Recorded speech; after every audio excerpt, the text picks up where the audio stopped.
Hello, good morning, नमस्कार। आप सभी का स्वागत है पावर ऑफ नॉलेज लीगल मेरे इस चैनल पर। आई होप सब अच्छा कर रहे होंगे, सब अपनी लाइफ को एंजॉय कर रहे होंगे और पढ़ाई में अच्छे से मन लगा रहे होंगे, मन लगा कर पढ़ाई कर रहे होंगे। इन सेशंस का जो हम कर रहे हैं, पॉलिटी सेशंस कर रहे हैं, इनका अपने जीवन में प्रयोग कर रहे होंगे, पढ़ाई में इनका यूज़ कर रहे होंगे और बहुत कुछ ज्ञान अर्जन भी कर रहे होंगे। तो शुरू करते हैं। आज हम इस लेक्चर सीरीज़ में सेंट्रल काउंसिल ऑफ मिनिस्टर्स लेने वाले हैं। ठीक है, क्या सिस्टम है इंडिया में, इंडिया कैसे सारा सिस्टम वर्क करता है, क्या क्या चीज़ें यहाँ पे बहुत ज़रूरी हो जाती है, वो सब हम जानेंगे। तो शुरू करते हैं आज का लेक्चर सेशन। ठीक है, लेट्स गेट स्टार्टेड।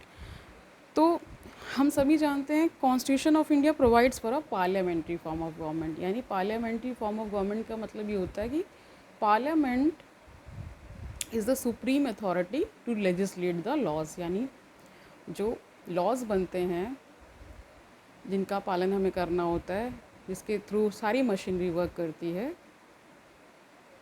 वो सारे लॉज पार्लियामेंट बनाती है। स्टेट में स्टेट लेजिस्लेचर बनाती है, यानी जो भी उसका पार्ट होते हैं, कहीं पे लेजिस्लेटिव असेंबली के साथ साथ लेजिस्लेटिव काउंसिल्स भी हैं और कहीं केवल लेजिस्लेटिव असेंबली है। ठीक है, तो आज हम इसके बारे में, क्योंकि जो पार्लियामेंट्री सिस्टम ऑफ गवर्नमेंट है इंडिया में, उसका जो ओरिजिन है वो ब्रिटेन कॉन्स्टिट्यूशन से आता है, उसी को फॉलो किया गया है। ठीक है, वही बताया गया है कि modelled on the British pattern. The council of ministers headed by the prime minister is the real executive authority. कल भी हमने जाना था। एंड इज़ अवर, तो कह रहे हैं कि क्योंकि काउंसिल ऑफ मिनिस्टर्स को कहीं ना कहीं हेड करते हैं प्राइम मिनिस्टर, इसलिए वो क्या है, फर्स्ट अमंग द इक्वल्स भी हैं। कल भी हमने ये चीज़ जानी थी, आगे जानते हैं। The principles of parliamentary system of government are not detailed in the constitution. बहुत डिटेल प्रोविजंस नहीं गिवन है, but two articles, article 74 and 75 deal with them in a broad, sketchy and general manner. Article 74 deals with the status of the Council of Ministers, while Article 75 deals with the appointment, tenure, ठीक है, responsibility, qualification, oath and salaries and allowances of the ministers. 74 जान लेते हैं थोड़ा सा, क्या कह रहा है 74? There shall be a council of ministers with the prime minister at the head to aid and advise the president, who shall in the exercise of his functions act in accordance with such advice. However, the president may require the council of ministers to reconsider such advice, and president shall act in accordance with the advice tendered after such reconsideration. कल भी हमने जाना था कि council of ministers होते हैं, उसको head करते हैं प्राइम मिनिस्टर। जितने भी फंक्शंस, जितने भी लॉज, जितने भी ट्रीटीज़, जितनी भी सब साइन होती हैं, वो सब क्या करते हैं, ये सारे मिनिस्टर्स ही डिसाइड करते हैं, उनको हेड प्राइम मिनिस्टर करते हैं और फिर ये फर्निश कर देते हैं इंफॉर्मेशन प्रेसिडेंट को, और उस हिसाब से सारे फिर डिसीजंस लिए जाते हैं। ठीक है, the advice tendered by the prime minister to the president shall not be inquired into any court. किसी कोर्ट में भी नहीं जा सकते। ठीक है, इसके लिए कोई केस नहीं कर सकते अगर कोई एडवाइस टेंडर की गई है प्रेसिडेंट को और वो ये समझते हैं कि उनको ठीक नहीं लग रहा है, तो इससे कोई मतलब नहीं है। जो कह दिया गया, एक बार रिकन्सिडरेशन के लिए भेज सकते हैं, उसके बाद प्रेसिडेंट को मानना ही मानना होता है। रिकन्सिडरेशन के बाद भी अगर वही एडवाइस दी जा रही है कि ऐसा होना चाहिए, तो फिर president is bound to do that. आगे जानते हैं 75 आर्टिकल क्या कहता है। The prime minister shall be appointed by the president, सभी को पता है। And other minister shall be appointed by the president on the advice of the prime minister. The total number of ministers, including the Prime Minister in the Council of Ministers, shall not exceed 15% of the total strength of the Lok Sabha. ठीक है, जो भी मंत्रिमंडल गठित होता है तो वो 15% से अधिक नहीं हो सकता। जो मिनिस्टर्स बनते हैं वो 15% मैक्सिमम हो सकते हैं। ठीक है, ये 91st अमेंडमेंट 2003 के तहत लाया गया था कि इससे बड़ा मंत्रिमंडल नहीं बन सकता है। जो कैबिनेट है, काउंसिल ऑफ मिनिस्टर्स हैं, वो इससे बड़ा नहीं हो सकता है। A member of either house of parliament belonging to any political party who is disqualified on the ground of defection shall be disqualified to be appointed as minister. सही, ठीक है, आपको डिफेक्शन लॉस पता होंगे, इसे दल बदलू दल भी कहते हैं, इधर चले गए कभी उधर चले गए, तो ऐसा कोई अगर इंसान है तो उसको मिनिस्टर नहीं बनाया जाता है, ठीक है। This provision was also added by the 91st amendment act of 2003। The minister shall hold office during the pleasure of the president, ठीक है, ये तो कल भी जाना था। The council of minister shall be collectively responsible to the Lok Sabha.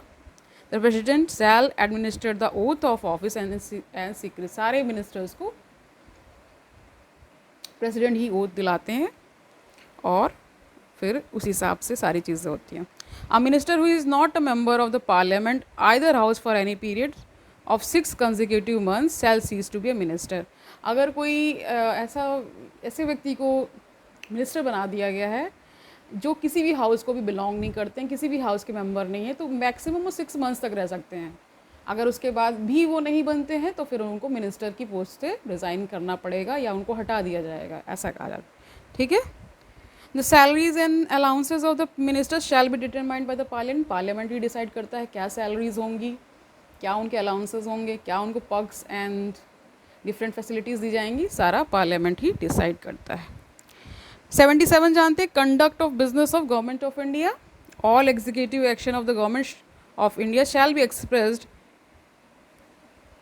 To be taken in the name of president, यानी president के नेम पर होता है लेकिन सब करते हैं council of ministers headed by the prime minister. Orders and other instruments made and executed in the name of the president shall be authenticated in such manner as may be prescribed in the rules. जितने भी rules में given है उसके तहत सारी चीज़ें होंगी, to be made by the, ठीक है, made by the president. Further the validity of an order or instrument which is so authenticated shall not be called in question on the ground that it is not an order or instrument made or executed by the president।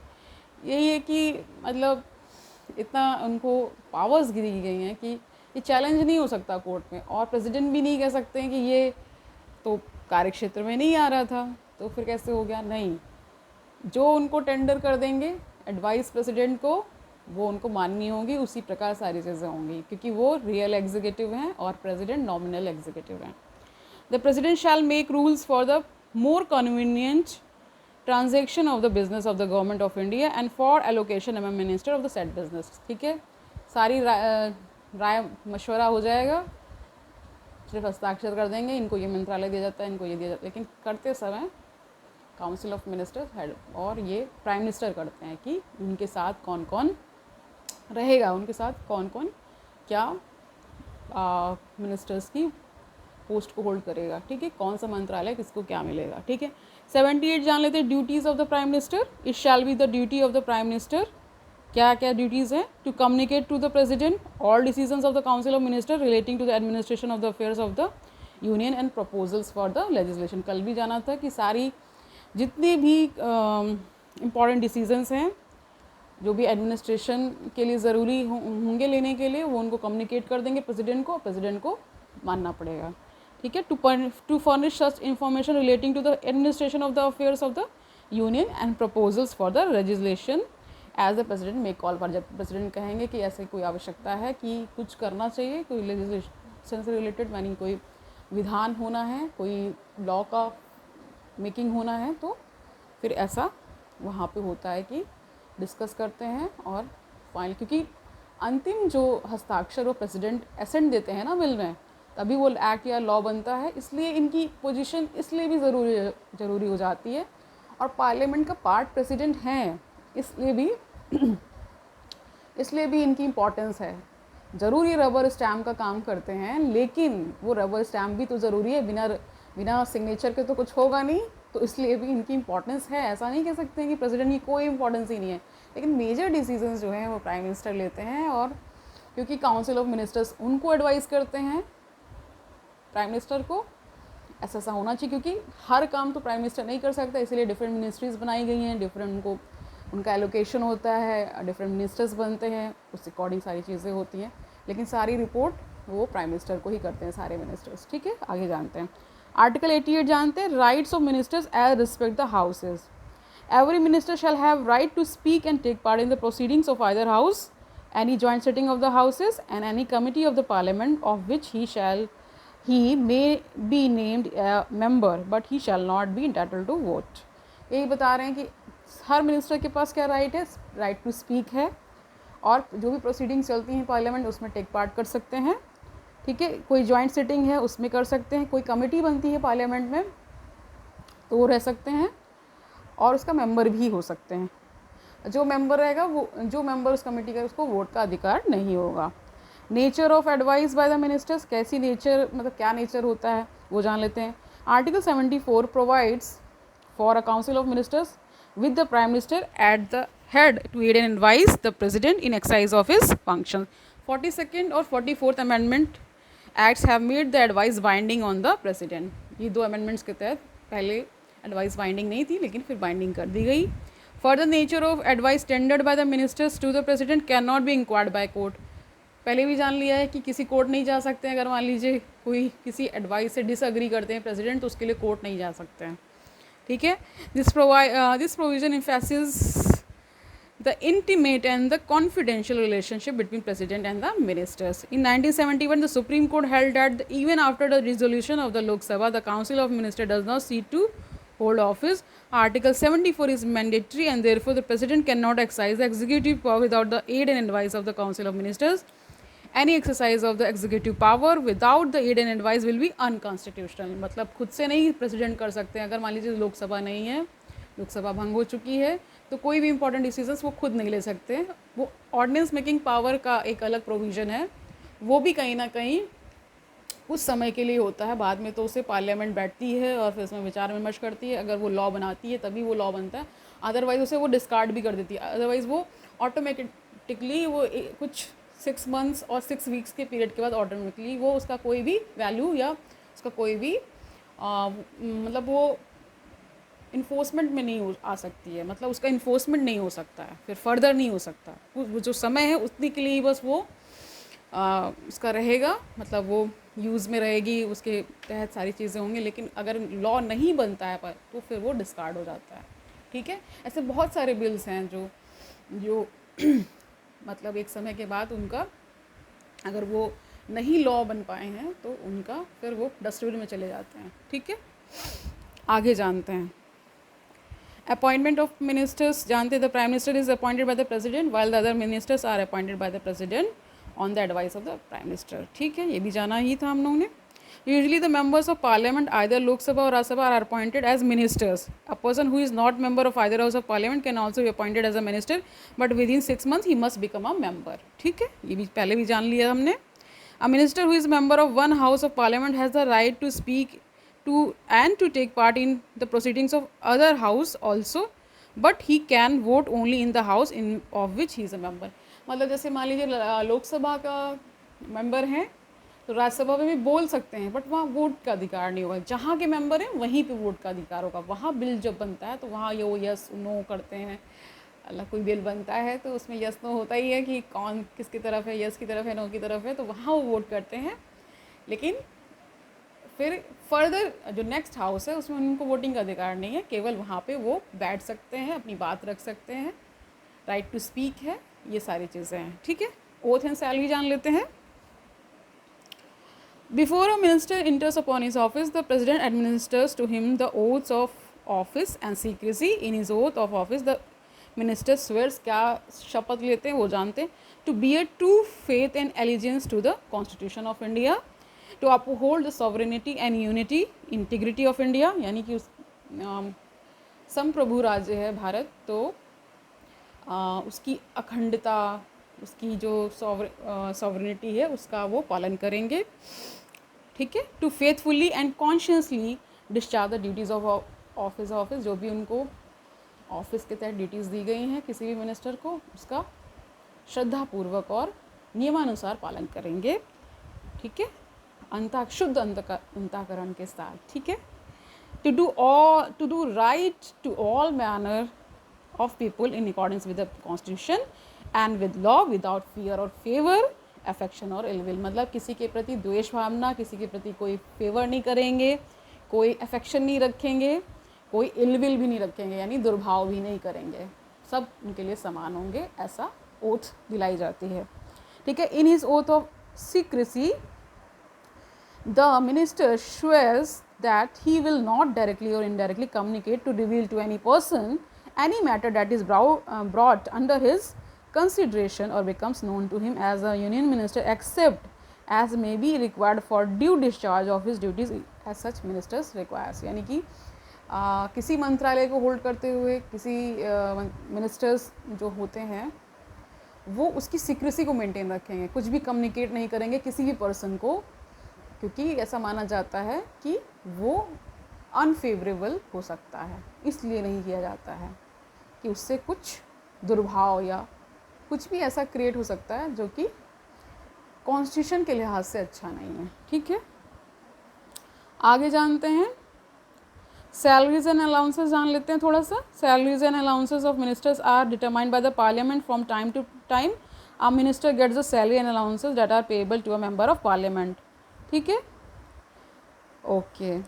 Collective responsibility पता ही है आपको कि fundamental principle underlying the working of parliamentary system of government is the principle of collective responsibility. Article 75 clearly states that the Council of Ministers is collectively responsible to the Lok Sabha. This means that all the ministers own joint responsibility to the Lok Sabha for all their acts of omission and commission. ठीक है, समझ गए होंगे. इस principal को क्यों रखा गया? The principle of collective responsibility also means that the cabinet decisions bind all cabinet ministers and other minister even if they differed in the cabinet meeting. यानी कैबिनेट मीटिंग में अगर डिफरेंस भी आया है लेकिन डिसीजन ले लिया गया है तो ये माना जाता है कि कलेक्टिवली लिया गया है और ये कलेक्टिवली उसके लिए रिस्पॉन्सिबल होंगे. ठीक है, इंडिविजुअल रिस्पॉन्सिबिलिटी देख लेते हैं. 75 also contains the principle of individual responsibility. It states that the minister hold office during the pleasure of the president, which means that the president can remove a minister even at a time when the council of ministers enjoys the confidence of the Lok Sabha. However, the president removes the minister only on the advice of the prime minister. यानी कि हटाए जा सकते हैं लेकिन किसके द्वारा? Prime minister अगर एडवाइस करेंगे प्रेसिडेंट को कि सब मिनिस्टर को हटाना है तो फिर ऐसा हो सकता है. ठीक है, in case of difference of opinion or dissatisfaction with the performance of a minister, the prime minister can ask him to resign or advise the president to dismiss him. ठीक है, by exercising this power the prime minister can ensure the realization of the rule of collective responsibility. In this context Dr. B.R. Ambedkar observed. क्या observe किया उन्होंने? collective responsibility can be achieved only through the instrumentality of the prime minister.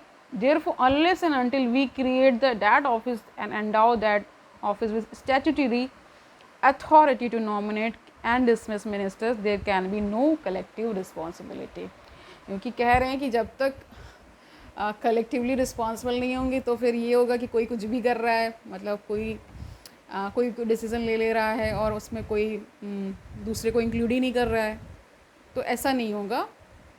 Cabinet meeting बैठती है, वहाँ discussion होगा, एक मत पे जाएंगे, फिर फर्दर चीज़ें प्रोसीड कर देंगी. इस तरह से होता है, वरना तो फिर पार्लियामेंट होने का फिर मतलब ही क्या रह जाएगा अगर सब अपनी मनमानी ही करने लगेंगे. तो आगे जानते हैं no legal responsibility. In Britain every order of the king for any public act is countersigned by a minister. ठीक है, इन इंडिया क्या है? इंडिया के केस में क्या है? There is no provision in the constitution for the system of legal responsibility of a minister. It is not required that an order of the president for a public act should be countersigned by the minister. Moreover, the courts are barred from inquiring into the nature of advice rendered by the minister to the president. यानी courts को भी रोका गया है कि इन सब matters में वो नहीं इंटरफेयर कर सकते हैं. ठीक है, कंपोजिशन जान लेते हैं. सबको पता है 15% से ज़्यादा नहीं हो सकता है कंपोजिशन. ठीक है, क्या अब इसको थोड़ा सा जानते हैं कि Council of Ministers and Cabinet.